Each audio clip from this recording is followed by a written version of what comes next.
నేను ఇంటికొచ్చానంటే మా అమ్మ నన్ను ఫస్ట్ అడిగేది చికెన్ బిర్యానీ చేయమని. ప్రాసెస్ పెద్దదైనా గానీ సింపుల్ అండ్ టేస్టీగా ఎలా చేయాలో చూపిస్తాను.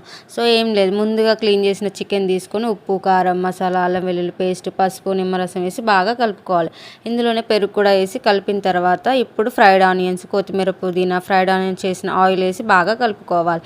ఇది ఒక హాఫ్ అన్ అవర్ పక్కన పెట్టుకున్న తర్వాత ఈలోపు రైస్ని కూడా కడిగి పక్కన పెట్టుకోవాలి. సో ఇప్పుడు మనం చికెన్ మ్యారినేట్ చేసిన గిన్నెను పెట్టి 70% కుక్ చేసుకోవాలి. వేరే స్టవ్ పైన రైస్ వాటర్ తీసుకొని హోల్ గరం మసాలా, కొత్తిమీర, పుదీనా, అల్లం వెల్లుల్లి paste, masala and fried onions, oil తీసుకొని వీటిని బాయిల్ చేసుకోవాలి. సాల్ట్ అనేది కొంచెం ఎక్కువగానే తీసుకోవాలి. వాటర్ అనేది ఉప్పగా ఉండాలన్నమాట. అవి కొంచెం వాటర్ బాయిలింగ్ అవుతున్నప్పుడు మనం ముందుగా కడిగి పెట్టిన రైస్ని తీసుకొని వేసి ఒకసారి కలుపుకోవాలి.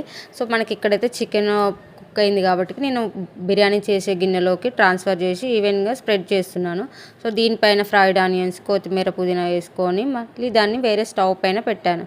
సో ఇప్పుడు మనకి రైస్ అనేది ఒక 70% కుక్ అయిన తర్వాత ఆ రైస్ని తీసుకెళ్ళి చికెన్ పైన లేయర్ వైజ్గా వేస్తున్నాను. ఫస్ట్ లేయర్ వేసిన తర్వాత దానిపైన కొత్తిమీర, పుదీనా, ఫ్రైడ్ ఆనియన్స్ వేసి మళ్ళీ 80% కుక్ అయిన రైస్ని ఇంకొక లేయర్ కింద తీసుకొని, సో ఇప్పుడు మనం రైస్ ఉడికించుకున్న వాటర్ ఒక గ్లాస్ తీసుకున్నాను. దీనిపైన రైస్ పైన కొత్తిమీర, పుదీనా, ఫ్రైడ్ ఆనియన్స్, మసాలా, గీ తీసుకొని సో దీన్ని అయితే దమ్ పెట్టాను. అంతేసి